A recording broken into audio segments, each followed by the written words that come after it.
French touch.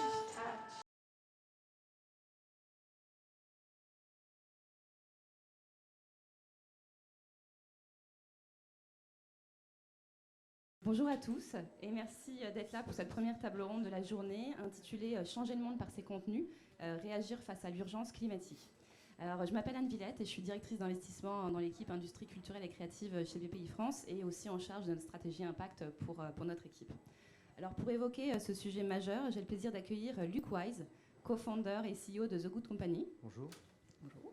Magali Payen, experte en mobilisation citoyenne, fondatrice du mouvement On est prêt, présidente d'Imagine 2050 et DG de Newtopia.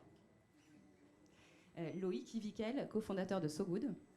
Et Barbara Bocara, cofondatrice de Bâche. Alors la question climatique, elle est aujourd'hui centrale dans notre société. Les ICC, dans leur diversité, sont un levier majeur pour changer les regards sur les sujets environnementaux qui nous préoccupent. Parce qu'en effet, si le poids économique des ICC il est de 5% du PIB français, son poids immatériel, la French Touch, son pouvoir d'influence, son image en France et à l'international, ils sont bien supérieurs à son poids économique. Le cinéma, la mode, l'art, la culture, la légitimité et l'émotion que toutes ces verticales génèrent doit être au service de la sensibilisation des publics à la cause environnementale. Prendre conscience de ce rôle et l'exercer nous semble essentiel et urgent, tant il est reconnu que la clé d'une transition possible est la sensibilisation au plus large public dès maintenant. Mais il faut s'habituer. BPI France, Banque du Climat et Banque soutenant la French Touch,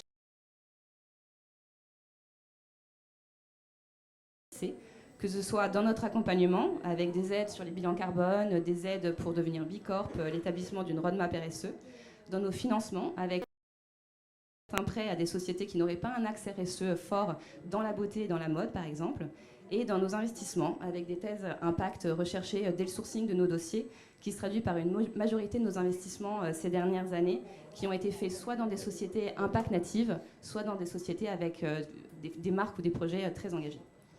Alors, pour aborder l'importance du brain print des ICC, pour répondre à l'urgence climatique, je vais l'illustrer de notre prise de conscience collective au sein de BPI France, lors d'un atelier. En fait, après avoir fait la fresque du climat, je pense que beaucoup la connaissent, qui est un outil pédagogique vraiment incroyable pour la prise de conscience, on a fait l'atelier 2 tonnes.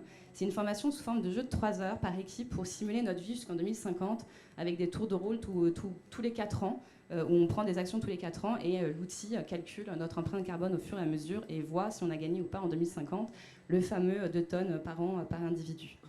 Bien, on a gagné. Et on a gagné parce qu'en fait, on a pris comme première action toutes les cartes actions qui avaient attrait à la sensibilisation, prêcher la bonne parole, etc. Alors c'était très honnête et puis un petit peu honteux aussi parce qu'on recule le moment de l'arrêt total de la Côte de Bœuf, on recule le voyage au Népal, on se dit que sensibiliser au début, ça va pas être ça qui va nous changer nos habitudes individuelles. Mais en fait, c'est ça qui est très vertueux. Parce que vraiment, dans justement ce calcul jusqu'en 2050, l'important, c'est pas d'agir tout seul, tout de suite. C'est vraiment d'embarquer le plus grand nombre dès maintenant et d'aller dans ce chemin tous ensemble. Donc voilà, pour commencer et pour illustrer que le défi du climat est collectif, j'aimerais revenir avec chacun d'entre vous sur vos engagements aujourd'hui et votre action. Comment vous changez les choses dans votre quotidien. Magali, peut-être pour commencer sur votre engagement pour le mouvement On est prêt. Oui, alors On est prêt, pour ceux qui ne connaissent pas, c'est un mouvement de mobilisation citoyenne qui s'adresse principalement aux moins de 35 ans pour construire un monde plus respectueux du vivant et de la justice sociale. Et On est prêt, donc c'est un mouvement que j'ai lancé en 2018, qui a commencé par réunir quelques dizaines de youtubeurs au départ. Et on a lancé une campagne d'1 mois pour le climat, où l'idée c'était de chaque jour proposer un défi pour le climat. Premier jour, je vide ma boîte mail parce que Internet, à l'époque, c'était l'équivalent du 5e pays au monde en termes de gaz à effet de serre. Deuxième jour, j'adopte une gourde et j'arrête les bouteilles en plastique. Et ainsi de suite, crescendo pendant 30 jours, avec le défi final, qui était de mobiliser autour de l'affaire du siècle, donc ce procès contre l'État pour inaction climatique. Et donc, avec On est prêt, c'est la première fois qu'on avait une telle coalition d'influenceurs sur YouTube, Instagram et Facebook qui œuvraient de concert. Et ça, c'est ce que j'essaye vraiment de faire au quotidien, en fait, c'est de créer des passerelles entre des mondes qui ne se parlent pas, à savoir coordonner entre eux les artistes, mais les coordonner aussi avec des experts en amont, des experts, des scientifiques, des lanceurs d'alerte, qui nous disent qu'en fait, ils ont l'impression de parler dans le désert depuis des décennies. D'ailleurs, je pense à Scientist Rebellion qui s'est lancé il y a peu, parce qu'ils sont vraiment dans un niveau de désespoir tel que les scientifiques eux-mêmes proposent la désobéissance civile. Donc je reviens, on est prêt. Coordination entre les artistes, les experts lanceurs d'alerte et les faiseurs sur le terrain, donc ONG et activistes. Et l'objectif, en fait, c'est vraiment d'aller chercher un public qui n'est pas le public militant de base, mais qui est ce public un peu curieux, un peu sensibilisé, qui ne sait pas par où commencer. Et à ce public-là, justement, on va apporter des actions de manière joyeuse, de manière surprenante, créative, parce qu'il y a plein d'études de psychologie cognitive que c'est comme ça qu'on s'adresse au grand public. Quand je parle de grand public, c'est donc pas les climato-sceptiques et c'est donc pas les ambassadeurs à qui, eux, on peut s'adresser sur le mode de la colère et de l'indignation, mais c'est vraiment la tranche du milieu. Et un apprentissage de cette mobilisation en prêt, ça a été de voir la force du collectif. C'est-à-dire que ces artistes, un par un, pouvaient déjà œuvrer à leur niveau en termes de véganisme, de diminution de sa consommation, mais ils n'osaient pas en parler parce qu'ils avaient peur du bad buzz. Et en fait, le fait d'œuvrer de concert leur a donné un courage collectif pour prendre la parole. Voilà, donc on est prêt, ça c'est la naissance, c'est né comme ça. Et ensuite, on a embrayé sur la Convention citoyenne pour le climat, qui a été permise parce que pendant 3 mois, on a œuvré avec Cyril Dion et Mathilde Dimer à la convergence entre les Gilets jaunes et les écolos, pour expliquer en fait que le mouvement des Gilets jaunes était en réalité la première crise de social-écologie. Et ça, c'était quelque chose qui était très mal compris dans les médias, et notamment les médias de gauche. Pour expliquer que plus on connaîtra d'effondrement et plus ce seraient les plus vulnérables qui seront touchés, avec les femmes évidemment en premier plan. Je pense à Simone de Beauvoir qui nous rappelle que dès le moment où il y a des crises, les droits des femmes sont remis en question. Voilà, donc on est prêt. En résumé, ce sont des campagnes d'impact avec en toile de fond cette théorie du donut de Kate Raworth, qui prend en compte aussi bien les 9 limites planétaires que le plancher social nécessaire pour vivre dignement. Et donc on essaye vraiment de s'inscrire dans une pensée systémique, complexe, dont on a besoin, et d'embarquer de manière créative et joyeuse. J'ai vu la publicité sur le pull que j'ai adoré. Enfin, c'est pas la publicité, mais sur le pull de ton grand-père que tu mets, qui est génial, qui a une histoire, qui est durable, qui est solide, qui diminue la facture électrique. Merci. Loïc, vous avez choisi, vous, de fonder un média, So Good. Est-ce que vous pouvez nous raconter la genèse de ce projet ? Oui, tout à fait. Je veux juste revenir au départ, c'est un point qui est important et je pense que, d'une certaine manière, Magali, on ne peut pas dissocier la crise environnementale de la crise sociale. Je pense que c'est vraiment des choses qui sont extrêmement liées. Et en fait, c'est la vocation de So Good. Notre vocation, elle est vraiment sur ces deux piliers-là. Au départ, moi, je suis un entrepreneur et j'étais pas du tout dans ce secteur d'activité. J'étais dans le sport business, donc vraiment très très loin de cet univers. Et puis j'ai vendu une de mes entreprises à une plateforme qui s'appelle Ulule, qui est une plateforme de crowdfunding dont certains peut-être connaissent, que j'ai dirigée ou qu'on m'a demandé de diriger pendant 2 ans. Et en fait, on était petits, entre guillemets, enfin on était le plus gros des acteurs hein, sur ce marché-là, mais on perdait de la part de voix parce qu'un de nos concurrent qui s'appelle KissKissBankBank, qui est une super plateforme aussi, avait été repris par la Banque Postale et donc avait des moyens qui étaient importants que nous on n'avait pas forcément. Et donc on s'est dit tiens, qu'est-ce qu'on peut faire pour arriver à émerger par rapport à ça. Et au départ c'est parti d'une idée en se disant et si on lançait notre propre média pour parler, parce que la vocation c'est de parler des gens qui changent le monde à leur petit niveau, ce que fait très bien Magali, et finalement c'est comment on leur donne cette part de voix parce que on trouvait qu'on n'en parlait pas assez dans la presse. Et donc c'est là qu'est née en fait l'idée du magazine au sein du LUL. Donc ça a été un projet qui a été mené en interne et qui a été lancé le 7 mars 2020. Donc on est 7 jours avant le confinement. On avait pris une posture aussi qui n'était pas une posture, parce que je reviens sur ce que vous disiez qui est important. Nous, notre vocation, elle est vraiment donc d'inspirer le plus grand nombre pour passer à l'action et de se dire qu'on n'y arrivera que si on y va ensemble. C'est hyper important qu'il y ait des acteurs comme Magali, ce qu'on va catégoriser comme des activistes. Mais il faut faire attention de ne pas exclure d'autres. C'est ce que, effectivement, c'est le combat, c'est un moment de se dire je prends l'avion, donc en fait, je peux pas être dans cette. Je peux pas y être non plus. Et si on fait trop ça, en fait, on va créer des catégories de gens qui vont dire en fait, je veux pas y être, parce qu'en fait, moi je suis relou et donc je vais surtout pas en parler. Je regarde la Coupe du Monde, oula, ça y est, je suis un enfoiré, donc surtout, voilà. Donc c'est tous ces sujets-là. J'ai regardé le match hier, je le dis, voilà. Personne n'est parfait. Donc je ne suis pas parfait, je pense que Magali n'est pas parfaite. Et en fait, mais il faut faire ce chemin. Et notre vocation, elle est vraiment là. Et on a trouvé un axe qui est intéressant, c'est l'humour. Alors, je ne vais pas vous faire des blagues, mais en gros, c'est les 3 H, humain, enfin c'est d'abord humour, humain, histoire. C'est d'essayer de raconter ces histoires, parce qu'il y a des histoires, l'histoire de Magali est extraordinaire, je le dis, parce que ce qu'elle fait, le combat qu'elle mène, c'est exceptionnel.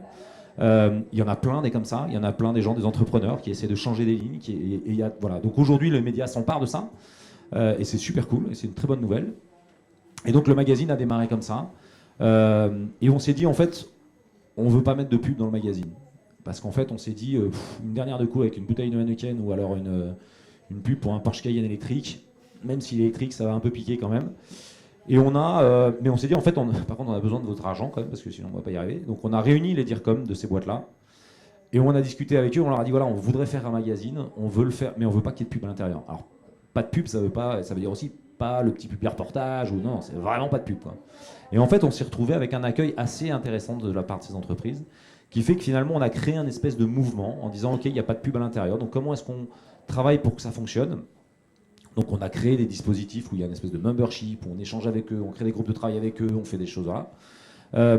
Et donc on a lancé ce magazine qui finalement a très très bien marché. Donc moi j'ai quitté en l'occurrence Ulule pour en créer une structure à part, une société à part, qui est donc aujourd'hui un magazine, qui sera à partir de lundi une radio, puisque l'ARCOM et l'ex-CSA nous a donné une fréquence, donc nous émettrons à partir de lundi. Donc je vous encourage à écouter So Good Radio à partir de lundi.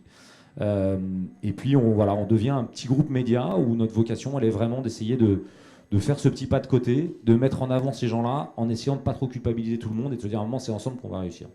Et vos clients, justement, du coup, donc il n'y a pas de publicité de leur part, malgré un financement de leur part, si je comprends bien. Donc ce qu'ils y trouvent, c'est un peu votre conseil dans ces groupes dont vous parlez. Ouais, c'est ça, c'est de s'associer à nous, c'est de créer des ponts aussi avec des activistes, c'est d'arriver à construire ensemble en fait une autre manière de faire. Et aujourd'hui, ça semble fonctionner, puisqu'on est, voilà, on a une entreprise qui a un salarié, on se développe, etc. Mais donc, et puis, c'est aussi une communauté. Hein. On a une communauté, on a plus de 20 000 abonnés, on vend plus de 40 000 magazines. Donc, voilà, on est devenu un magazine un peu référent sur le sujet. Et puis, c'est de travailler avec plein d'acteurs pour essayer d'avancer là-dessus. Bravo. Barbara, vous êtes cofondatrice de Bâche, et pour une marque, surtout dans la mode en ce moment, je suis d'accord. Le sujet du climat et de la RSE, en effet, il est omniprésent. Alors comment vous, avec vos inspirations en effet personnelles, vous avez... Alors déjà, moi personnellement, je suis native de la campagne, je ne suis pas née à Paris, donc forcément je suis sensible à cette nature, puisque forcément on grandit dedans et on a envie de transmettre à nos enfants une jolie planète, même si ça paraît un peu des fois utopique. Et en fait, nous, quand on a monté notre boîte avec mon associé, il n'y avait pas du tout encore tous ces enjeux-là. On n'a pas fait gaffe quand on a structuré notre boîte à tous ces enjeux importants. Du coup, quand on a pris conscience que la mode était un des segments qui polluait le plus la planète, forcément, on se remet en cause et forcément, on essaye d'avancer. Donc au début, on n'en parlait pas trop parce qu'on s'est dit, si on commence à dire qu'on fait des choses, on va nous dire non, mais c'est pas assez, c'est pas ceci, etc. Alors que nous, on a juste voulu avancer.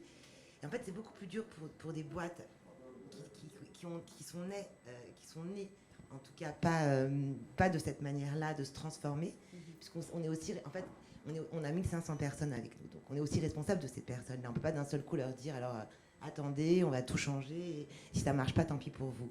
On doit être responsable en même temps de garantir leur travail, et en même temps, on doit être garant aussi d'évoluer. Donc, on a démarré par leur faire prendre conscience eux-mêmes. Au sein de la boîte, on a essayé de trouver les plus activistes qui allaient justement amener leurs collègues vers ça, sans violence et sans les culpabiliser. Donc, on a démarré par des petites choses comme le tri des poubelles. On leur faisait des newsletters en expliquant ce qu'on peut mettre dans chaque poubelle, etc. On était sensible au bureau de style. On réutilise des vieux tissus. On achète des tissus qui sont aussi recyclés. Voilà, donc aujourd'hui, on est une grosse boîte. Aujourd'hui, on a carrément mis une cellule RSE qui est transverse sur toute la boîte et qui va s'occuper de tous les sujets. La prod, les livraisons, est-ce qu'on va faire du train plutôt que de l'avion, du bateau plutôt que de l'avion. Donc tout ça, c'était une structure aussi à mettre en place, puisque on avait l'habitude, par exemple, en avion de livrer au bout de 4 jours. Et là, avec le train et le bateau, on va mettre 3 semaines, un mois. Donc c'était toute une organisation à prendre en compte. Donc on n'est pas encore parfait. On essaye d'y être. On espère qu'en 2025, notre collection sera complètement avec des tissus recyclables. Au sein de notre boîte, je pense que les gens ont vraiment beaucoup pris conscience de ce projet et ils sont très, très à même de le réaliser avec nous. On a aussi des organismes qui mesurent notre effet de carbone. Exactement, pour voir justement si on avance et si on évolue bien. On a des cellules au sein de Bâche qui mesurent et qui aident tous nos départements à le faire. Merci. Et enfin, Luc, vous êtes publicitaire. Le paradoxe, c'est de devoir rendre le responsable désirable. L'image qui me vient en tête, c'est la fameuse publicité de Patagonia qui disait « Don't buy this jacket », un peu comme appel anti-consumériste. C'était le Black Friday de 2011. Comment vous est venue, vous, l'idée de cette agence ? The Good Company existe depuis fin 2018-2019, mais en réalité, ça fait un bout de temps que je réfléchissais. J'étais aussi sur mon chemin de progrès. Je crois qu'on a dit tout à l'heure, la perfection n'est pas de ce monde. Même les saints ne sont pas parfaits. On regarde la plupart des saints dans l'histoire, ils ont été pécheurs avant d'être saints. Et Dali disait d'ailleurs, Salvador Dali disait, ne cherchez pas à atteindre la perfection, vous n'y arriverez jamais. Mais moi, ça fait une petite dizaine que je mène cette réflexion. À la fois en tant que publicitaire, j'ai toujours aimé le métier de la communication, la créativité, le pouvoir imaginaire, le pouvoir des contenus et des récits. J'ai toujours aimé ça, raconter des histoires, au sens noble du terme, pas au sens français de raconter des salades, mais au sens mythologique de structurer la pensée d'une société. Et en tant que publicitaire, je ne me sentais pas très à l'aise avec certains comportements de notre industrie. Et ça, c'est d'un point de vue professionnel. Et puis d'un point de vue citoyen, je commençais à prendre conscience de façon plus aiguë de ces urgences au pluriel écologique et les urgences sociales qui allaient avec. Et je me suis dit, moi, qu'est-ce que je peux faire, moi, à mon niveau, pour contribuer à ces changements je me suis dit un truc, j'ai eu une sorte de moment un peu eureka où je me suis dit, attends, il y a un truc qui est assez évident, c'est qu'aujourd'hui, tout le monde qui est un peu sensé s'accorde pour dire qu'il faut changer nos manières de consommer et nos styles de vie. Ça, à peu près tout le monde qui veut changer les choses et contribuer à la transition ou l'accélération climatique et sociale est d'accord pour dire qu'il faut changer radicalement nos modes de vie et nos styles de vie. Et je me suis dit, ça c'est quand même un truc un peu simple, mais c'est vrai que les publicitaires, et moi je revendique le terme de publicitaire, on peut en parler tout à l'heure, mais moi je revendique ce terme-là, et j'ai envie de réhabiliter un peu ce terme-là. Mais en tant que publicitaire, qu'est-ce que le publicitaire a toujours cherché, ou la publicitaire a toujours cherché à faire ? À changer justement les modes de consommation et les styles de vie des gens. C'est pour ça qu'on est payé. Pour celles et ceux d'entre vous qui ont vu Mad Men avec Don Draper, il passe sa vie à réfléchir à comment est-ce qu'il peut influer sur les comportements des gens et sur leurs croyances, et rendre certains modes de vie aspirationnels au détriment de d'autres. C'est ce qu'on fait depuis toujours. Et je me suis dit, en fait, la publicité n'est qu'un ensemble de techniques, de persuasion qui travaillent les comportements, les croyances des gens. Et donc moi, qu'est-ce que j'ai envie de faire avec mon équipe quand on a créé l'agence, c'est finalement mettre ces techniques, cette capacité à rendre des choses désirables, à orienter les choix des consommateurs, des citoyens, utiliser cet ensemble de techniques au service, on va dire, non pas d'une surconsommation, non pas au service d'entreprises dans lesquelles on ne croit plus, mais au contraire, mettre ces techniques, ces talents au service, finalement, d'une meilleure forme de consommation. Et de la même manière que Magali ou Loïc, utiliser les influenceurs, utiliser le pouvoir du journalisme, utiliser le pouvoir de la mode aussi, pour promouvoir des modes plus responsables. Et après, sur la publicité, on a un choix. Il y a 600 milliards d'euros dollars qui est investi en publicité tous les ans. Soit on peut dire que la publicité ne sert à rien, et on l'interdit. Soit on essaie d'hacker une partie des 600 milliards d'euros pour en faire quelque chose de bien. Et c'est plutôt le pari que j'ai pris. Voilà. Bravo. On voit bien justement à travers tous vos témoignages qu'on peut tous et on doit tous agir pour cette cause. Mais comment on construit un message audible par le plus grand nombre et on amène une solution au problème pour ne pas rester figé dans la sidération et l'urgence dans l'ampleur de l'enjeu. Donc pour sensibiliser et faire adhérer le plus grand nombre aux solutions du réchauffement climatique, il y a plusieurs solutions. Donc Magali, par exemple, vous, le sujet de la représentation du bonheur qui doit changer pour que la sobriété soit le bonheur de demain. Oui, merci pour cette question.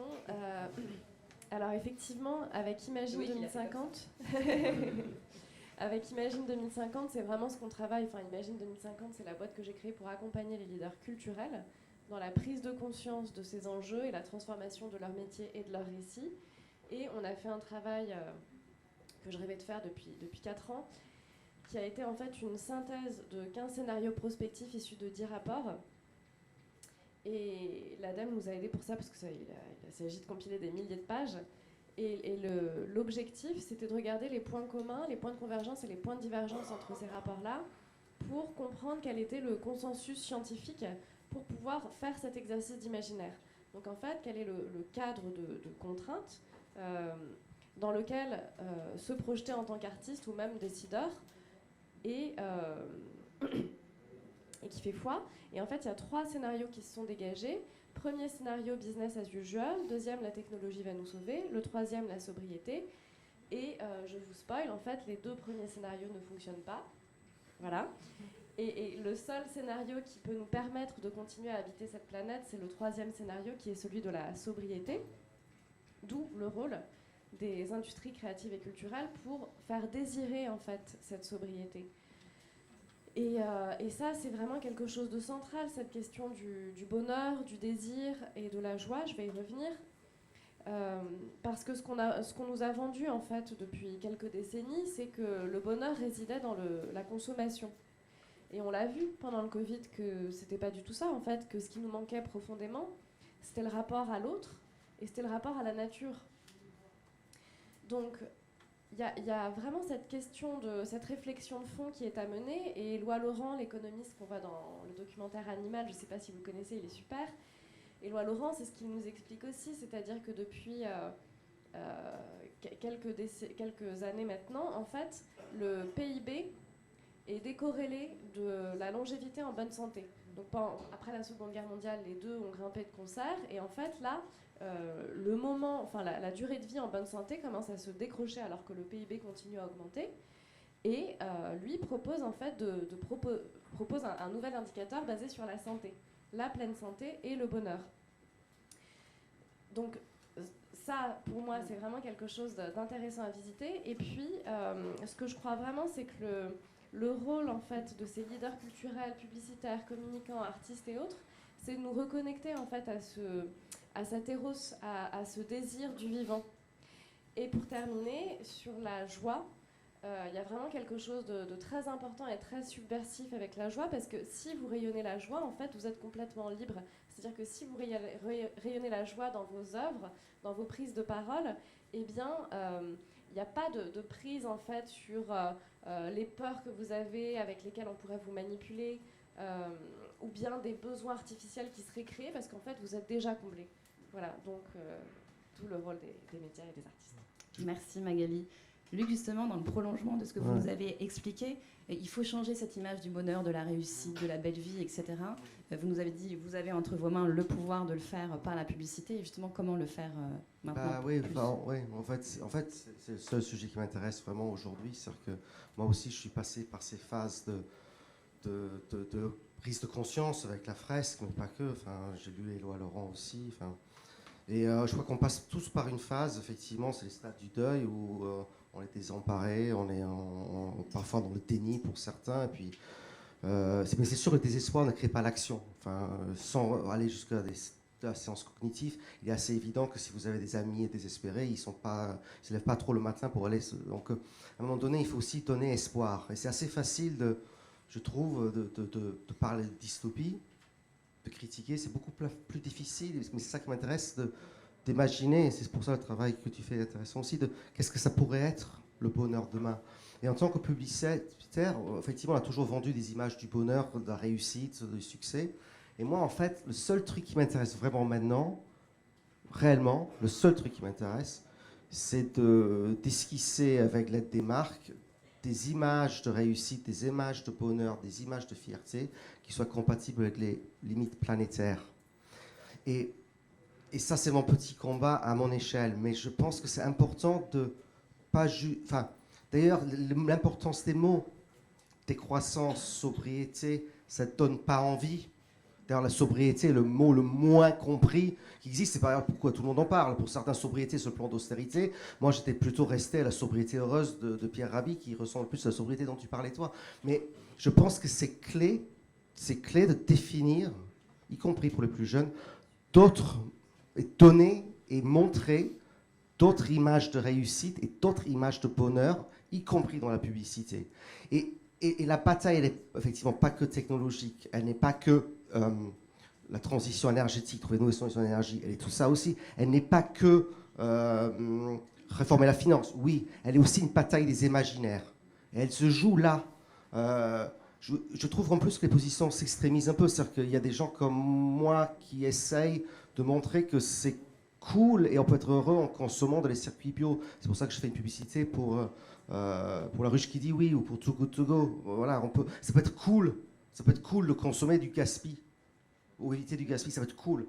Mais il y a une autre forme de publicité qui ne dit pas son nom, qui est l'influence des réseaux sociaux, où là, on voit toute la journée des gens qui ressemblent, je trouve, moi, qui connais un peu l'histoire de la publicité, qui ressemblent un peu à la publicité des années 50, où on vend à des enfants, des jeunes, un modèle de bonheur qui est incompatible avec les limites planétaires, qui est de toujours surconsommer, la surabondance, toujours plus.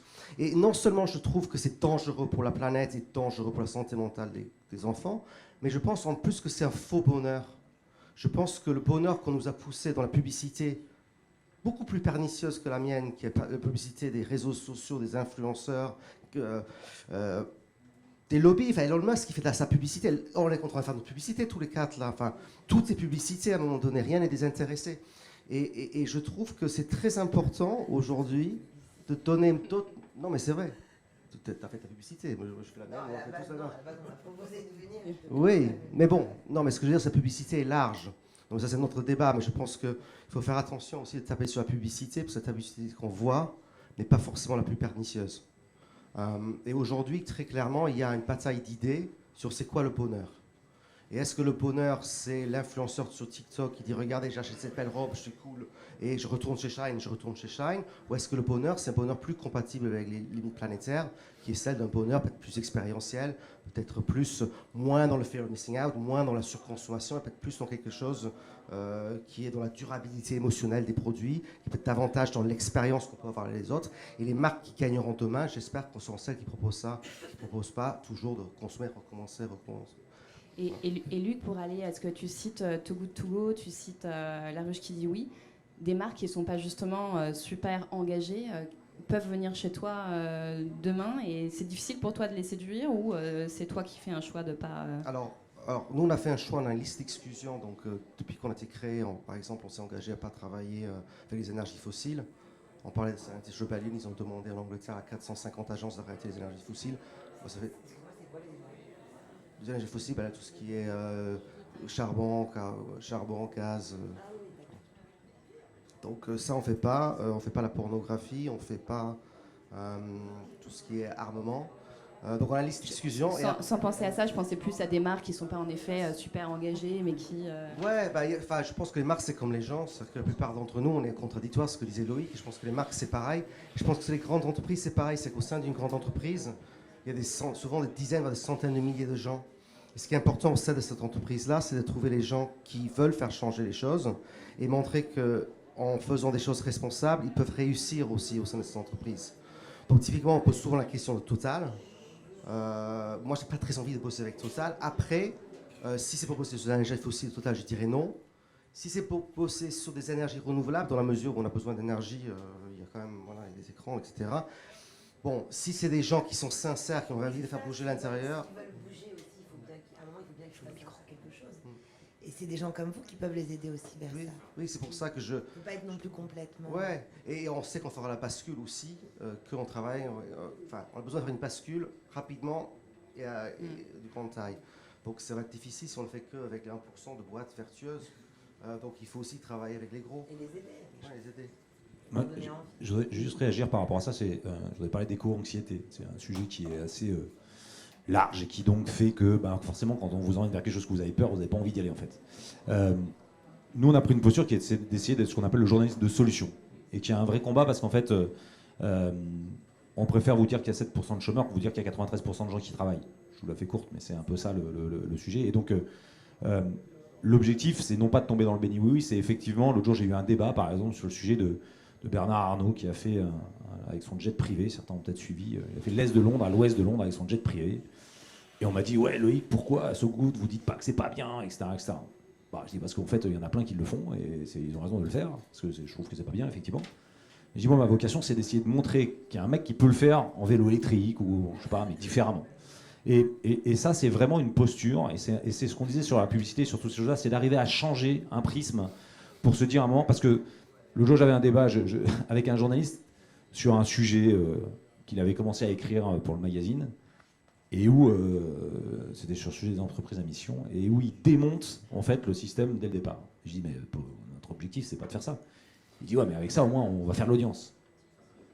Ouais mais je dis, il dit, parce que si on fait de l'audience on peut vendre de la pub. Et elle vous dit, putain, waouh, on va pas y arriver en fait, ça va être compliqué là.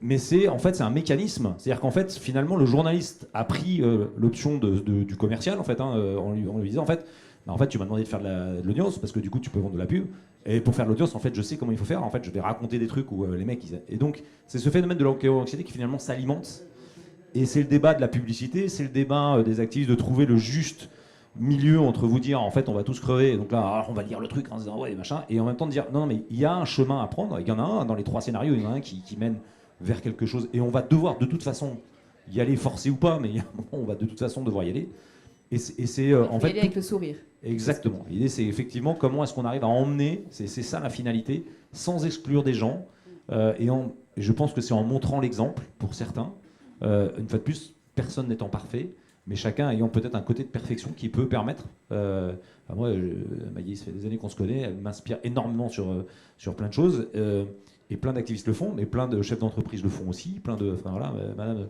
ce qu'elle explique dans son entreprise, je trouve que c'est génial. Elle est sûrement pas parfaite, elle travaille, etc. C'est ça qui est intéressant, je trouve, à mettre en avant. Justement, toi, tu parles beaucoup de l'humour, ça fait partie de tes 3 H, et c'est vraiment c'est ça ton message pour justement toucher le plus grand nombre. Oui, et alors pour aller avec le sourire. Il faut faire. On parlait de joie, on parle d'humour, il faut faire attention. Notre prochain numéro, pour votre information, si vous partez à Noël, c'est l'humour va changer le monde. Donc, achetez-le quand vous partez en vacances à Noël, ça va être assez drôle. Un petit clin d'œil à Coluche, qui vous verrez, on en parle beaucoup parce que c'est quelqu'un qui est aussi assez inspirant sur ce sujet-là. Alors il n'y a pas que faut faire attention à la manière dont on l'utilise. C'est aussi ça la force d'une patte, d'une éditorialisation, etc., etc. Mais ce qui est sûr, nous là dans notre radio, on va avoir un truc avec une fille sur l'humour, sur le féminisme. À un moment, il faut savoir en rigoler 2 minutes. Voilà. Et il y a des gens, c'est pas simple de jouer sur l'humour sur ces sujets-là. On le voit souvent sur la matinale de France Inter. Il y a des gens il y a des sujets qui sont complexes à faire. Mais si finalement on se détend pas là-dessus, on va se retrouver avec des clans et des gens qui, quand vous allez à une conférence, on était un super lieu qui est le Festival du Vivant, Agir pour le Vivant, à Arles, effectivement, où il y avait un débat sur le féminisme, où il y a, hélas, moi j'étais à la manif ce week-end, il y avait peu de mecs sur la manif des violences faites aux femmes. Je pense que personne ici n'a envie que sa meilleure amie ou sa mère ou sa sœur se fasse taper dessus. Donc a priori on devrait tous y aller sur des sujets comme celui-là. Et là on s'est retrouvés dans un débat sur le féminisme, on était 200 dans la salle, je pense qu'on était 10 mecs. Et le pauvre mec, à un moment dans un débat, il y a un pauvre gars qui a levé la main, et je me suis dit non, fais pas ça en fait, ne le fais pas, tu vas... Et il a levé la main, il est une personne un peu âgée qui a eu un message plutôt positif. Il s'est un peu fait découper. Et le mec il s'est rassis genre waouh, la prochaine fois je dirai rien. Et en fait, non, en fait, c'est ça qu'il faut pas qu'on aille vers ça. Et c'est toute la limite du système, parce que sur le féminisme, on est, je pense, tous convaincus, mais il faut faut embarquer les gens avec vous, parce que s'il y a que les filles qui sont pour le féminisme, en fait, on va pas y arriver. Enfin, elles vont pas y arriver. Et donc c'est pas ça le sujet. Le sujet, c'est comment est-ce qu'on est tous ensemble là-dessus. Et dans la manif des violences faites aux femmes, il devrait y avoir largement une parité. Et aujourd'hui, je ne pense pas que c'était le cas. Et donc c'est ça qu'il faut qu'on arrive à faire. L'humour peut l'aider. Et puis la responsabilisation des gens, l'éducation. C'est pour ça qu'il ne faut pas dissocier le social de l'environnemental. Voilà. Donc l'humour contre l'éco-anxiété aussi. Ouais, moi je crois beaucoup dans l'humour. C'est un débat qu'on a eu au début de l'agence. je voulais recruter des créatifs. Ils me disaient, ouais, Luc, on t'aime bien, ton positionnement est bien, on croit dans les causes, mais on va faire des trucs chiants. Je dis non, au contraire. Au contraire, il ne faut pas faire des trucs chiants, lénifiants. Quand les influenceurs font des défis, c'est pas chiant, lénifiant. Si on veut engager l'action, si on veut séduire les gens, si on veut qu'ils viennent avec nous, on est toujours beaucoup plus séduit quand on boit un café avec quelqu'un qui est drôle qu'avec quelqu'un qui nous donne des injonctions et des dictats. Et il fallait que je persuade les créatifs qu'on n'allait pas faire des trucs chiants, qu'au contraire, si on voulait être efficace sur ces sujets-là et faire changer les comportements, l'humour faisait partie de la panoplie, était même une de nos principales leviers pour y arriver. Et j'aurais donné l'exemple de Borat. Alors Borat, on se souvient tous de son maillot de bain, mais quand même Borat, déjà Sacha Baron Cohen, j'étais à la fac avec lui à Cambridge, je pense que c'est un comique d'origine juive, très pratiquant, et il utilise l'humour pour dénoncer le racisme aux États-Unis. Donc il fait de l'humour for good, très clairement, mais il est très subversif, et moi j'ai envie de faire ça. En tant que publicitaire, juste d'un point de vue technique, je trouve que la marque sans doute qui fait le plus rêver les jeunes publicitaires aujourd'hui en France, c'est Burger King. C'est vachement bien ce qu'ils font Burger King. Mais moi, ce que j'ai envie, c'est que tous les jeunes créatifs veulent travailler pour la meilleure marque possible demain, qui a de l'humour comme Burger King, mais que ce ne soit pas une marque de fast-food, mais que ce soit une marque de bio, engagée, locale, par exemple. C'est comme ça qu'on gagne. Il faut qu'on gagne la bataille des imaginaires. Tant qu'on est chiant, on perdra. Et tant qu'aussi on est clivant, on perdra aussi, parce qu'on exclut des alliés potentiels. Alors, dernier truc sur les alliances, parce que je suis d'accord avec il faut avoir une alliance large avec des gens moins sincères. Il y a plein d'enfoirés avec qui il ne faut pas s'allier, mais il y a quand même des gens sincères dans le lot, heureusement.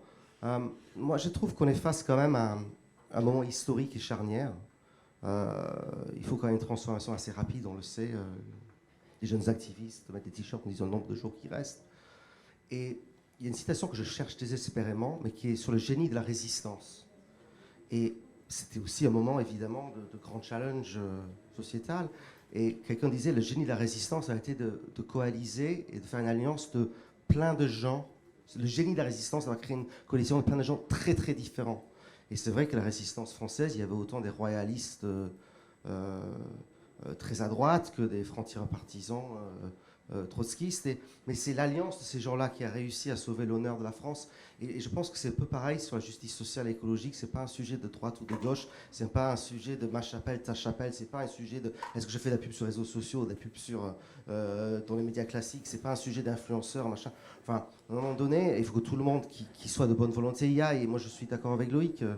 Moi, ça me désespère que. Moi, je suis allé aussi à la marche. Moi, ça me désespère quand on se retrouve dans des clans, en fait. Et on ne gagnera pas si on est fragmenté. Et souvent, historiquement, les forces de progrès ont perdu, justement, parce qu'ils ont passé plus de temps à se taper sur la gueule entre eux que de combattre le vrai mal. Voilà. Vous avez fait des pubs avec beaucoup d'humour. Moi, j'ai adoré celle du petit pot de moutarde périmé. Là. Oui, c'était pour Too Good To Go, effectivement, sur les dates de péremption. Mais je pense qu'il faut... on parle beaucoup de s'advertising aujourd'hui. Et beaucoup de publicitaires se plaignent en disant la publicité aujourd'hui c'est chiant.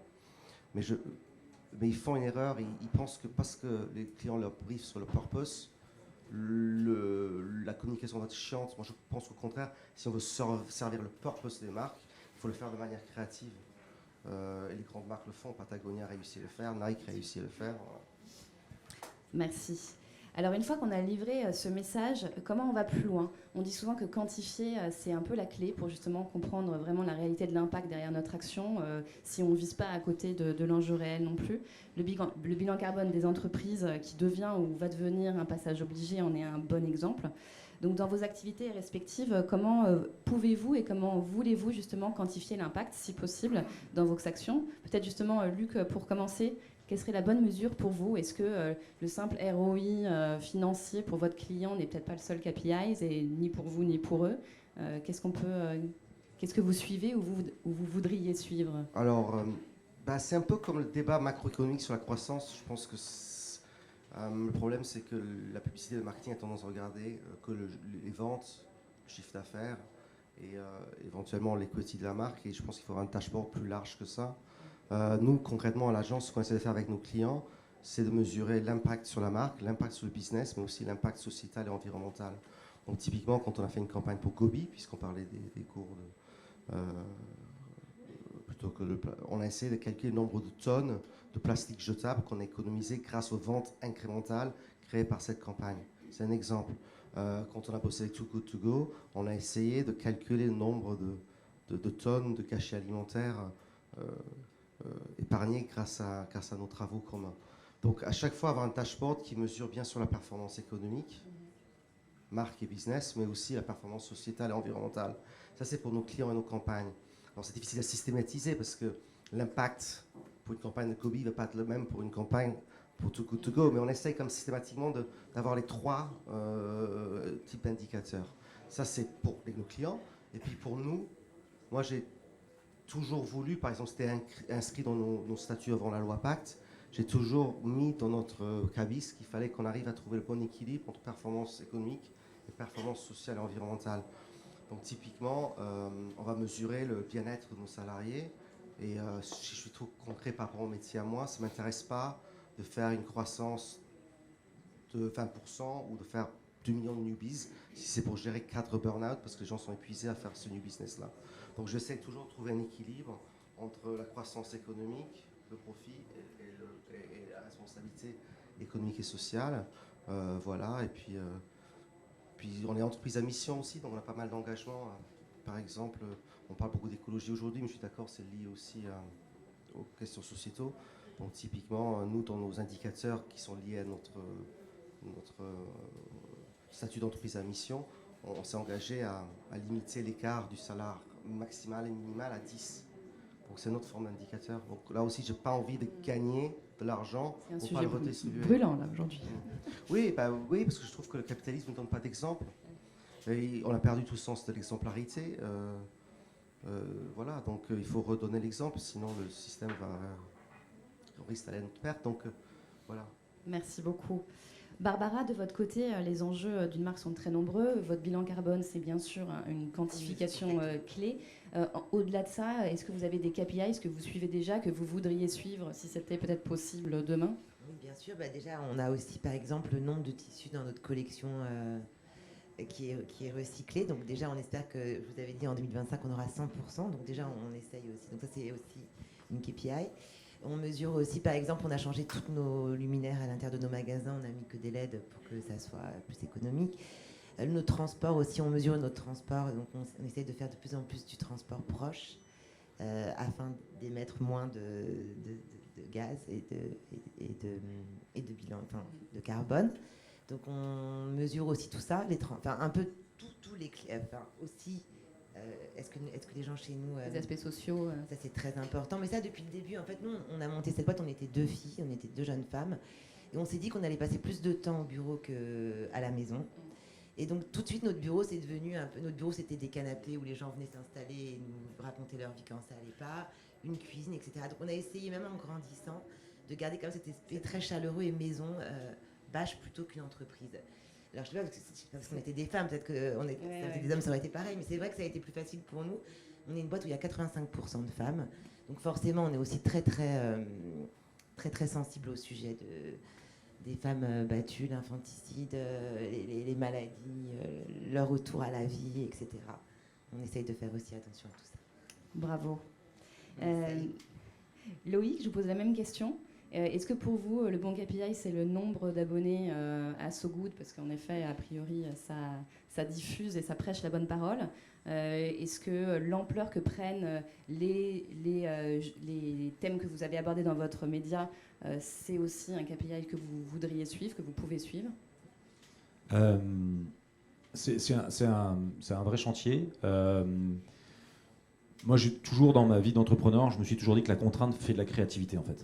Donc si vous ne mettez pas de contraintes, c'est compliqué. Moi j'essaie de mettre des... Donc quand on a dit en fait il n'y a pas de pub, au départ on se dit c'est pas possible. Et donc on dit je sais pas, on se pose autour d'une table, on réfléchit.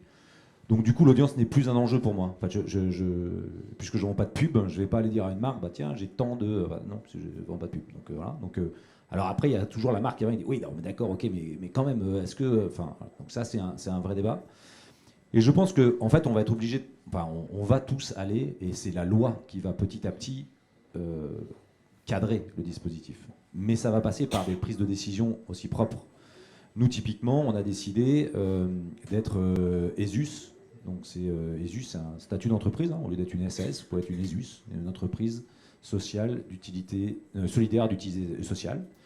Ça donne quelques règles, quelques contraintes. Donc, par exemple, il y a un plafond salarial. Vous ne pouvez pas gagner plus de 10 fois le SMIC. C'est déjà pas mal. Voilà.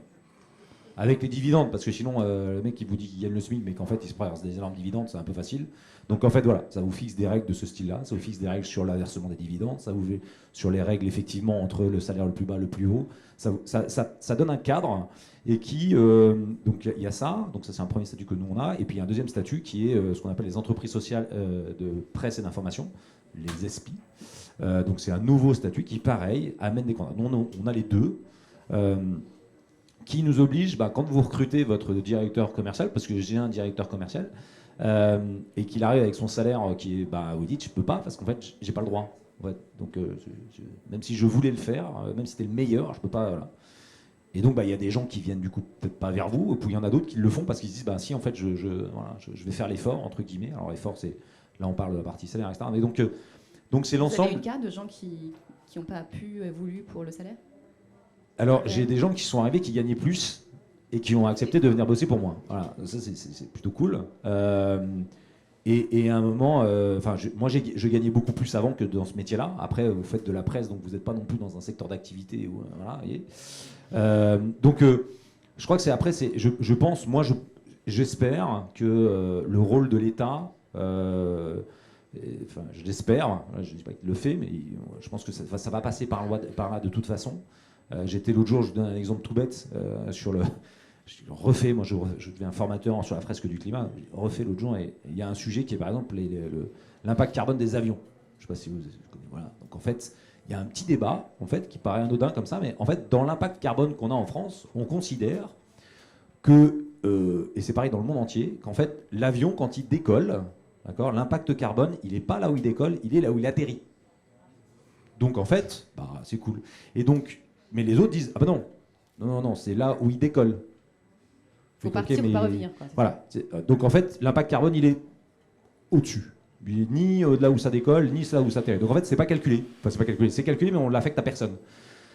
Tout comme sur, en fait, donc tous ces indicateurs-là, en fait, mais c'est un chemin qu'il faut aller. Avant, on s'en tapait royalement. Donc maintenant, on commence à se dire, mais alors attendez, où est-ce qu'on l'affecte? Donc il va y avoir des règles mondiales qui vont devoir les affecter, tout comme on va devoir affecter dans votre bilan votre impact carbone, et vous n'aurez pas le choix. En fait, on vous dira, dans votre EBITDA, vous avez un impact qui est ça. Je veux pas. Ouais, on ne demande pas si tu veux ou pas, en fait. Ça va être comme ça, en fait. Et donc, c'est toutes ces règles comptables qu'il faut changer. Donc, moi, je suis hyper excité par ce monde, en fait, parce qu'en fait, on va être obligé, et ça va être cool, en fait. C'est comme la sobriété, ça va être cool, en fait. On peut être sobre, on n'est pas, voilà, on peut être, ça peut être très cool. Donc, c'est le chemin qu'il faut prendre, et je pense que la loi va un peu nous forcer à le faire. Et merci aux activistes de bouger ces lignes-là pour obliger à faire, voilà, les mouvements citoyens, etc., parce que là, grosso modo, tous ceux qui sont ici, on est plutôt des privilégiés, je pense. Mais il y en a d'autres qui ne sont pas du tout privilégiés. Et quand vous voyez que une tranche de jambon bio, vous prenez le prix au kilo, elle est à 14 balles quand elle n'est pas bio, et elle est à 49 balles au kilo quand elle est bio, ça vous allez dans n'importe quel magasin, tout le monde n'a pas les moyens de se payer une tranche de jambon bio. Voilà. Donc tu aimes les limites et les contraintes, et c'est ça que tu veux rendre cool. On va essayer. Voilà. Magali, pour finir, avec Imagine 2050, vous mettez en avant l'importance d'informer concrètement, d'acculturer le plus scientifiquement possible, aussi justement pour embarquer le plus grand nombre et le plus efficacement possible. Est-ce que cette clé de quantification de son impact, pour vous, elle est pertinente et elle est possible? Alors, oui, on quantifie notre impact au maximum, que ce soit chez Imagine, chez On est prêt, mais je voudrais quand même évacuer ce sujet assez vite parce que pour moi, il faut quand même rester très prudent par rapport à la quantification. Donc, sur les KPI qu'on utilise, chez On est prêt, on a regardé le nombre d'arbres que ça nous avait permis de planter, on a essayé de regarder le nombre de tonnes de CO2 économisées, le nombre de litres d'eau économisés, le nombre de youtubeurs embarqués dans l'aventure, est-ce que leurs changements ont duré dans le temps, quel type de changement, donc il y a aussi une approche qualitative. En termes de conventions citoyennes pour le climat, on a regardé le nombre de lois qui étaient passées, le nombre de conventions citoyennes qui étaient créées, tout ça, mais je pense qu'il faut être archi vigilant sur cette volonté de tout quantifier, parce que je pense aussi que c'est vraiment ce qui nous a mis dans la mouise aujourd'hui, à savoir que c'est quand même l'hubris, en fait, l'orgueil humain qui nous amène aujourd'hui dans cette situation qui nous place dans une menace existentielle. Là, on parle potentiellement de la fin de l'humanité. Et en fait, les choses les plus essentielles, elles ne se mesurent pas. C'est-à-dire que même les scientifiques pour le climat, ils comprennent pas l'ensemble de la situation. Ça nous dépasse en fait les choses vraiment importantes. Pour la biodiversité, c'est pareil, ils n'arrivent pas à trouver de KPI qui fassent consensus. Donc là, certes, on est en train d'essayer de mettre en place des normes extra-comptables. Donc Emmanuel Faber fait ça avec la fondation IFRS. Il est en train de voir comment on peut quantifier le nombre de tonnes de gaz à effet de serre économisées. Après, il va s'attaquer à l'eau. Bon, c'est bien, mais il ne prend pas en compte la double matérialité non plus, c'est-à-dire l'impact que l'entreprise a sur le reste de son écosystème. Et en termes de nature, en fait, on est incapable de comprendre, en fait, toutes les beautés qui se passent dans la nature. Enfin, je pense à cette petite crevette là qui voit beaucoup plus de couleurs que ce que nous on peut imaginer. Donc son spectre de couleurs est beaucoup plus large que le nôtre. Enfin, ça nous dépasse en termes d'imaginaire. Je pense aussi aux corgis qui sont venus dans le Vercors récemment avec Éric Julien. Et en fait, il a fait l'expérience de mettre sur le terrain des corgis et des scientifiques et de leur proposer à chacun de faire un diagnostic de la forêt du Vercors. Les scientifiques ils sont allés chercher les archives dans la bibliothèque et les corgis sont allés sur le terrain direct. Et ce qu'ont perçu les corgis, en fait, ça dépassait complètement les scientifiques. À un moment, il y a un corgi qui se dit « Ah, là, la porte, elle est ici ». Et donc, quelques jours après, ils reviennent avec un compteur Gégère et ils se rendent compte que là, il y a une énorme faille de radioactivité. Enfin, je pense qu'il faut vraiment revenir à de l'humilité par rapport à cette question de la quantification, qu'aujourd'hui, on a mis les chiffres bien au-delà des valeurs. Quand je parle de chiffres, c'est évidemment de l'argent aussi. Et qu'en fait, il faut vraiment revoir notre priorisation, notre hiérarchie de valeurs.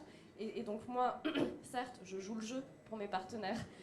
Mes partenaires me demandent combien je vais faire de millions de vues, de comptes touchés, combien je vais faire sur cette pétition, machin. Donc je joue le jeu pour eux. Mais en réalité, sur la première campagne, au moment de l'affaire des siècles, j'ai juste fait tout ce que je pouvais faire, j'ai mis tout mon amour, et puis est arrivé ce qui est arrivé, mais jamais je l'aurais anticipé auparavant, quoi. J'entends, après par exemple le bilan carbone d'une entreprise, avant qu'une entreprise le fasse, parfois elle est persuadée que, comme tu as pu le dire Barbara, que changer le mode de transport, c'était crucial utile, hein, pour réduire son bilan carbone. Et en fait, 80% du problème, il n'était pas là. C'est pas le cas de votre marque. 80% du problème, il n'était pas là. Et ça, c'est énorme, 80%. Je dis que c'est utile, c'est nécessaire, mais ça ne doit pas être la finalité. Oui, oui. Moi, je rejoins aussi, je pense que c'est une condition nécessaire, mais pas suffisante. Où je rejoins Magali, c'est deux choses, on va aller vite. Je pense qu'un des grands problèmes de tout le monde aujourd'hui, c'est qu'on a voulu tout quantifier. La force de tout quantifier, tout catégoriser, tout marchandiser, on est dans la merde. Enfin, c'était pas philosophique, mais je rebondis sur le dessus. L'autre chose, c'est que je pense qu'on ne gagne pas uniquement avec des chiffres. Je me souviens du pauvre Al Gore, dans le film qui date d'il y a 20 ans, en train de montrer de manière très rationnelle comment les émissions de carbone allaient faire monter les températures de la planète. On est toujours au même point. Et donc, ce qui change le monde, c'est bien sûr de la data, mais c'est aussi des idées. Martin Luther King, à un moment donné, il donne un coup d'accélération pour les droits civiques américains parce qu'il est créatif, parce qu'il ne dit pas « il dit « I have a dream ». Il a une vision. Greta Thunberg, elle fait un acte créatif, elle crée le grève des écoles. C'est typiquement un acte créatif, il y a les grèves du travail, mais il n'y a pas la grève des écoles. La créativité, c'est prendre deux choses connues, une grève et les écoles, les mettre ensemble et créer quelque chose d'inconnu. C'est la définition même de la créativité. Ceux qui sont créatifs aujourd'hui, qui vont bouger les lignes, les influenceurs et Magali. D'autres exemples, Oxfam, la vache de Bernard. Autre exemple, Extinction Rebellion. Pourquoi Extinction Rebellion a sans doute dépassé en notoriété des vieilles associations comme Greenpeace? Parce que Greenpeace était créatif à un moment donné. Aujourd'hui, c'est Extinction Rebellion qu'il est. Quand ils foutent un bateau à Piccadilly Circus, ils choisissent le rose. Mais ils ne choisissent pas le rose par hasard. Ils choisissent le rose parce que c'est pink, parce que c'est girly, parce que c'est cool, parce que c'est pas agressif, parce qu'ils savent que c'est comme ça qu'ils ont vendé. Donc il faut faire un acte de créativité. Et ça, c'est hyper important. On gagnera la bataille des idées si on a des idées. Si on n'a que des chiffres, on perdra. Il faut les deux. Il y a une raison pour laquelle le cerveau humain est à la fois rationnel et émotionnel. Il y a une raison pour laquelle à l'école, les enfants apprennent aussi bien les maths que l'histoire et la langue. C'est parce que notre cerveau, il a les deux. Donc, ce n'est pas l'un ou l'autre, c'est l'un et l'autre. Et c'est pour ça que je parlais aussi d'alliance. Ce n'est pas les scientifiques contre les artistes, ce n'est pas les rationnels contre... C'est en liant tout ça qu'on va arriver à gagner. Merci beaucoup. Je rajoutais juste, nous, après humour, c'est humain. Et je pense que la dimension humaine de ce que l'on est, de la conscience qu'on a, ce shift où à un moment, on a tous à un moment un shift, un truc où on se dit tiens, je suis passé de l'autre côté en fait. Il y a chacun l'a eu ou va l'avoir. Si vous l'avez pas eu, vous inquiétez pas, ça va arriver. Et là où vous vous dites en fait, et c'est de la conscience humaine. Et donc ensuite, à partir de là, alors il y a des gens qui doivent accélérer, mais l'humain c'est la clé effectivement. Là où je rejoins tout le monde, ça se quantifie pas en fait. C'est juste l'envie. Super, merci. Peut-être pour conclure, écrit, image, voix, son, tout peut et tout doit être mobilisé du coup pour marquer les esprits et accompagner justement cette transition.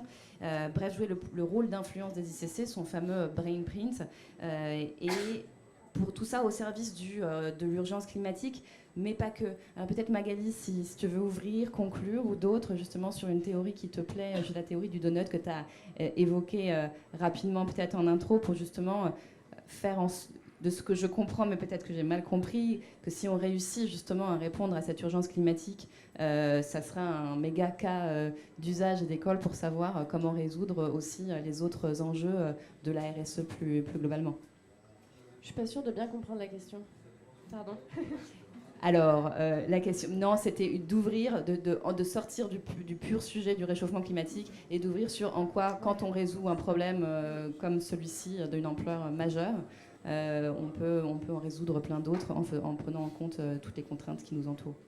Ouais, alors pour revenir sur le sujet du climat, en fait, il faut rappeler que même si on résout cet enjeu du dérèglement climatique, en fait...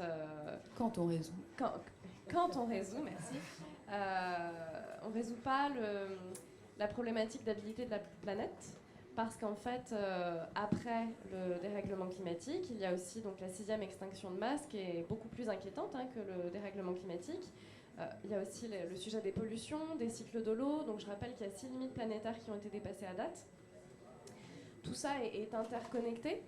Donc en fait, quand on s'intéresse à une limite planétaire, c'est super important de prendre en compte l'ensemble des limites planétaires pour ne pas aggraver les autres. Donc il faut vraiment intégrer encore une fois cette pensée complexe. Est-ce que tu peux juste reciter les 6 limites planétaires Les 6 limites planétaires dépassées, alors je vais essayer de m'en souvenir. Donc il y a le climat, la biodive, les cycles du phosphore, de l'eau, les pollutions et puis l'eau. Voilà. Il y a les cycles de l'eau bleue et de l'eau verte, donc là c'est l'eau bleue. Donc ça, c'est les 6 qui sont dépassés à date. Et donc... Il nous en reste 3. Mais en fait, il y en a parmi les 3, excuse-moi, qu'on n'arrive pas à mesurer, justement. Donc on les a peut-être déjà dépassés, tu vois. Donc, intégrer cette pensée complexe est super important. Et je reviens aussi à ce que dit Edgar Morin quand il parle de l'écologie de l'action.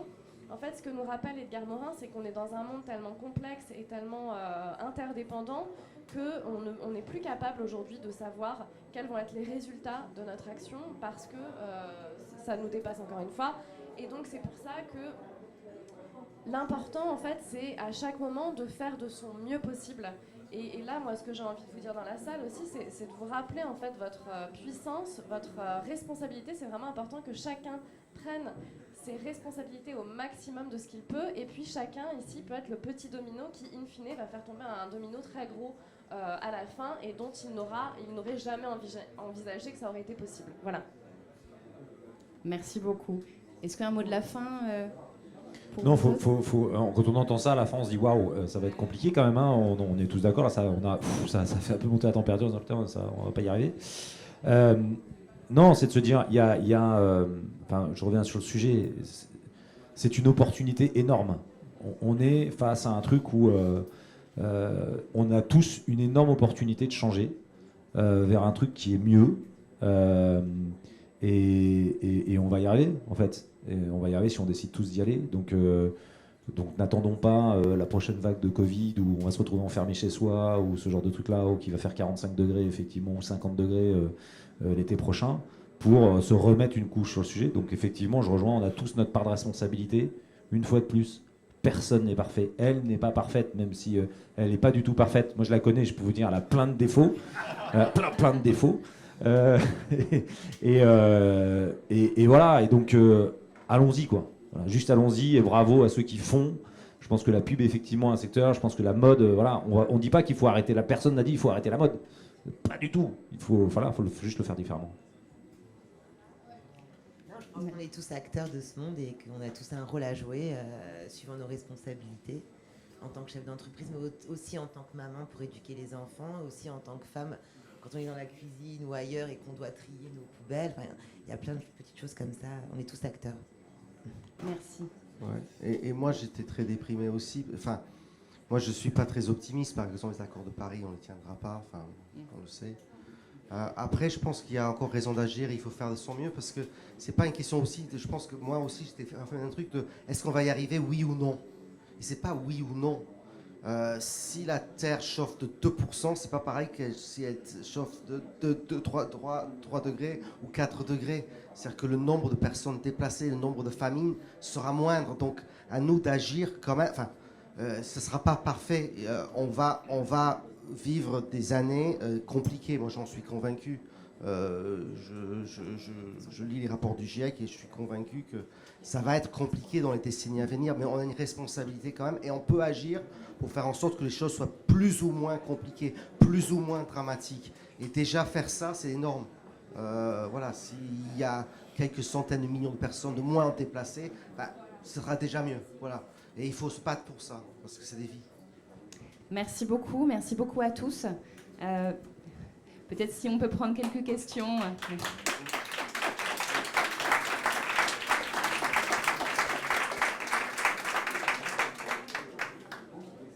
S'il y a des questions dans la salle,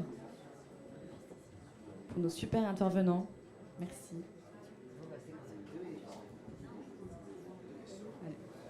Allez-y, super. Je me permets de commencer.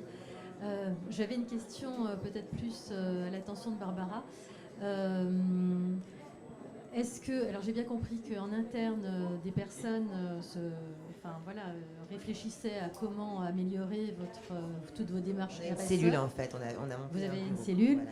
Est-ce que vous êtes fait aider par des personnes extérieures et quel genre de conseils extérieurs, de profil ou de conseils extérieurs a pu vous aider? Parce que on sait que dans la mode, c'est pas simple. Non, pas du tout. Déjà, on fait des audits auprès de nos fournisseurs aussi pour savoir si les délavages de jeans, ils n'utilisent pas trop d'eau, etc. Donc, il y a des comment on appelle ça? Il y a des entreprises qui nous aident à ça, en fait, qui ont, eux, justement, des KPIs pour mesurer pour faire des audits chez nos fournisseurs. Donc ça, c'est déjà aussi quelque chose qu'on fait. On se fait aider aussi en communication, parce que des fois, on peut être maladroit et qu'on n'est pas expert dans ça. On se fait aider aussi dans nos choix de qualité. On se fait aider aussi dans notre futur. Je sais qu'on avait comme projet, nous, d'acheter des champs de coton bio pour justement aller plus loin dans nos démarches. On se fait aider à tous les niveaux parce que, comme je vous ai dit, on n'est pas natif de ça. Quand on a monté notre boîte, on ne savait même pas qu'on faisait autant de dégâts. Et quand on en a pris conscience, on ne peut pas tout transformer du jour au lendemain puisqu'on est quand même responsable de toutes ces personnes avec qui on bosse. Et du coup, on s'est beaucoup fait aider, bien sûr. On peut se faire aider aujourd'hui. Vraiment, il y a tellement d'organismes à tous les niveaux, que ce soit de la com, que ce soit même au sein de la boîte. Et par exemple, nous aussi, on a pris des spécialistes aujourd'hui, puisqu'on a les moyens de le faire. Donc il y a des gens qui travaillent chez nous, qui sont vraiment spécialistes, un peu comme Magali, un peu activistes. Et du coup, qui mobilisent aussi tout notre personnel et qui font toutes les semaines ou tous les mois des newsletters. Comment trier vos poubelles, comment voyager mieux, on leur explique et après ils en font ce qu'ils veulent. Nous, on est là pour donner des conseils, on ne peut pas les obliger à faire. Non. Vous avez un projet d'agro-réforestation sur... Ça, c'est super. Bravo, en tout cas. On n'en parle pas encore parce que c'est encore pas... Bravo, en tout cas. Bonjour, merci beaucoup. Je voulais savoir, est-ce que vous auriez un conseil quand on s'adresse à des personnes qui n'ont toujours pas pris conscience de cette urgence climatique, parce que malheureusement, il y en a encore beaucoup. Est-ce que vous aurez un conseil pour justement éveiller les consciences? Moi, on m'a déjà dit parfois que je pouvais être moralisatrice, malheureusement. Est-ce que vous sauriez comment le faire d'une manière douce, mais en même temps, il y a une urgence, donc on a envie de leur faire comprendre. Peut-être montrer l'exemple, déjà, ça peut être aussi un moyen de leur faire prendre conscience. Et d'être soi-même. Après, ceux qui trouvent moralisateur, c'est leur débat, c'est pas le tien. Toi, tu peux avoir tes... Moi, je pense qu'il faut déjà montrer l'exemple. Mais ça, moi, ce que j'ai constaté, et ça a été le cas pour moi aussi, c'est que c'est souvent un documentaire qui faut switcher. Moi, ça a été La 11e heure sur la mort des océans, dans la foulée de Vérité qui dérange. Dans mon entourage, je vois beaucoup d'activistes en fait, qui ont eu ce déclic grâce à un documentaire comme En quête de sens, ou Demain. Donc tu peux commencer par là. Seaspiracy aussi, il est très puissant. Merci. Il ne faut pas trop braquer les gens, leur donner des leçons, être trop technique. Il y a des documentaires qui vulgarisent très bien, il y a Top, il y a des séries. Vu qu'on est dans le métaverse aussi, s'il n'y a pas de micro. Il y a Years and Years. Enfin, je pense que c'est aussi, moi j'ai offert à tous mes... Alors effectivement, il a controversé, mais moi j'ai offert le petit fascicule de Jean Covici, le réchauffement climatique, expliqué à ma fille. Encore une fois, ça me frappe aussi que la bande dessinée a été numéro 1 des ventes. Encore une fois, c'est une forme qui vulgarise, qui rend plus accessible. Il faut qu'on arrive à faire ça. Les rapports des GIEC, ils sont ardus, donc il faut aussi... il faut montrer les comédies d'Emma Thompson pour Extinction Rebellion, qui sont désopilantes, qui valent les grands films de Hugh Grant ou des Monty Python. Il faut aussi montrer des choses qui font réfléchir, mais de manière intelligente et drôle c'est idiot, c'est pas chiant ces documentaires. Donc il faut arriver à peut-être aussi donner des livres. Moi j'offre des livres, mais je n'offre pas des livres trop ardus, j'offre des choses, des bandes dessinées, des choses qui font réfléchir, des documentaires, des choses comme ça. Et après on peut en discuter. Merci.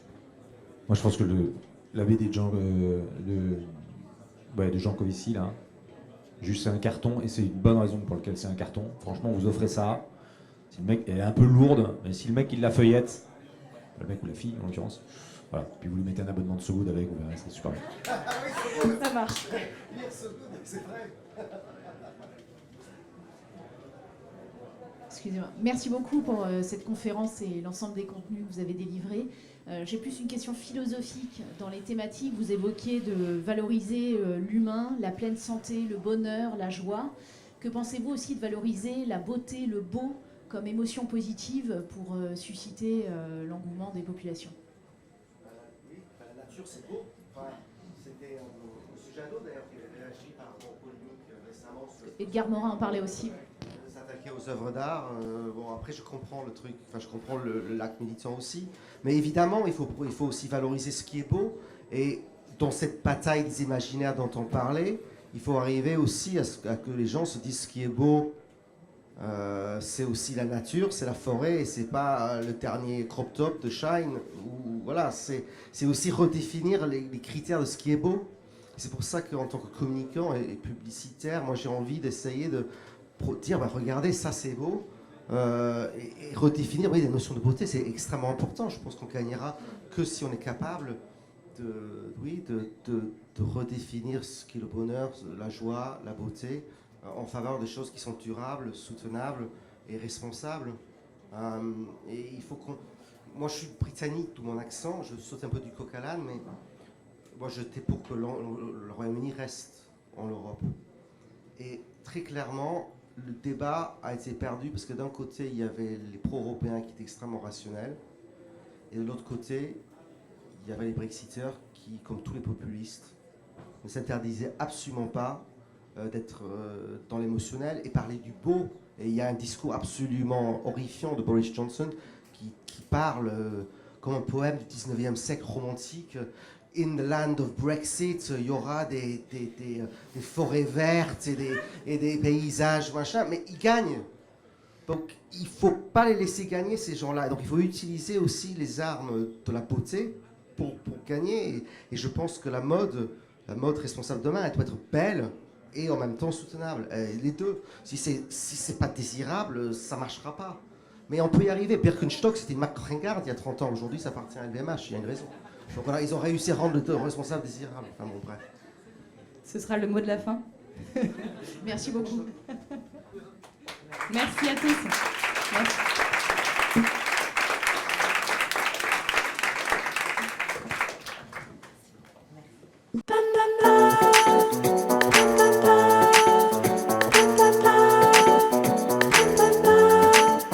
French touch.